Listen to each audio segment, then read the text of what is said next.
చాలా మంది చనిపోతూ ఉంటారు, చాలా మంది కాలం చేస్తూ ఉంటారు. ప్రతి మనిషి దెయ్యం అయితే ఎవరు కదా.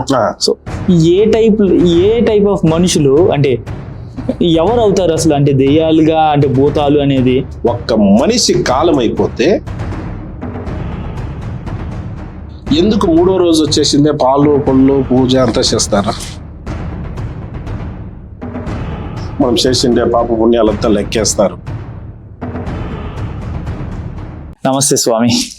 హరి ఓం గురుభ్యో నమః. ఓం నమః శివాయ.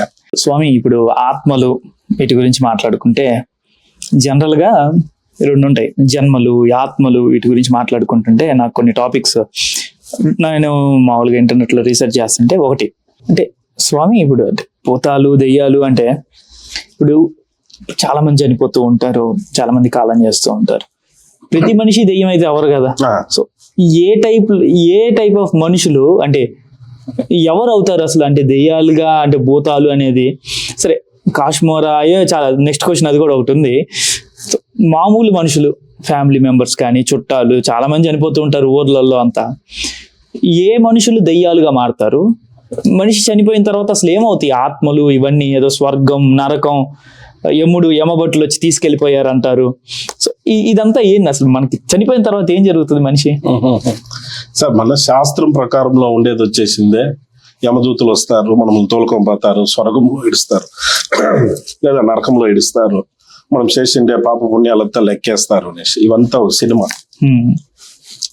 మనకి తెలిసిండేది అంతే. యముడు అంటారు. ఇప్పటికంటే యముడిని ఎవడన్నా చూసినారా? ఎవడు అయ్యాల. యముడు రూపం అన్నా తెలిసినా తెలియదు, ఆయనకు ఇది ఉంటుంది అన్నా తెలిసినా తెలియదు.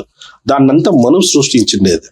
టు బి ఫ్రాంక్ ఆనెస్ట్, ఉండే రకంలో సైన్స్ ప్రకారం చెప్పాలంటే మనమంతా వచ్చేసిందే ఒక గార్బేజ్ లోకి వెళ్ళిపోతాం. ఇప్పుడు వచ్చేసిందే ఒక పాల ప్యాకెట్ వస్తుంది అనుకోండి. ఆ పాల ప్యాకెట్ వచ్చినప్పుడు దాన్ని ఎంత నీట్ గా క్లీన్ గా మనం ఎత్తి ఫ్రిడ్జ్ లో పెట్టుకొని మార్నింగ్ లేచి దాన్ని నీట్ అండ్ క్లీన్ గా కట్ చేసి నీట్ గా పోస్తాం. పాలంతా దాంట్లోకి వేసుకునేస్తాము. ఈ పిప్పుని ఏం చేస్తామా? ఎత్తి పారేస్తాం. అంటే దాంట్లో పాలు ఉండే వరకునే దానికి మర్యాద. అది లేకుండా ఉంటే దాని మీద మళ్ళీ ఎవరు కాన్సన్ట్రేషన్ కూడా చేయరు, దాన్ని ఎత్తి ఆడ పారేస్తారు. అదే టైపే ఈ మనిషి ఎత్తి మళ్ళీ గార్బేజ్ లో ఎట్లా వేస్తామా, దాన్ని ఎత్తి ఎట్లా గార్బేజ్ లో వేస్తామా, అదే రకమే మనం కూడా వచ్చేసి ఒక బ్లాక్.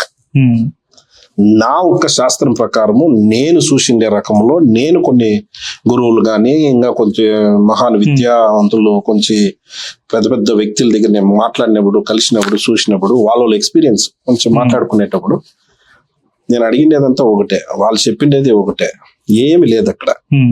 జస్ట్ ఒక బ్లాక్ హోల్. మనం అందులోకి వెళ్ళిపోతాం. అంటే మనిషి చనిపోగానే ఆత్మ దాంట్లోకి వెళ్ళిపోతుంది.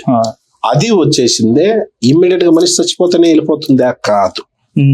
ఒక్క మనిషి కాలం అయిపోతే 12 దినాలు లేదా వాళ్ళు పెద్ద కార్యం అయ్యే వరకు, అంటే వాళ్ళ కార్యక్రమం ఉంటాయి కదా, అది మొత్తం మినిమం ఇప్పుడు ఒక ఊరు దాంట్లో ఒక ఊరు లెక్క ఉంటుంది. మా దాంట్లో వచ్చేసింది 9 రోజులు లేదా 11 రోజులు. 9 రోజులు లేదా 11 రోజులు. ఇంకొకరు వచ్చేసి 15 రోజులు చేస్తారు. ఒకరు ఒక దాంట్లో ఉంటుంది. అట్లా వచ్చేసి చేసే దాంట్లో ఆ 15 రోజులు వచ్చేసి ఈ ఆత్మ మన చుట్టూనే ఉంటుంది. 100% అది మాత్రం సత్యము.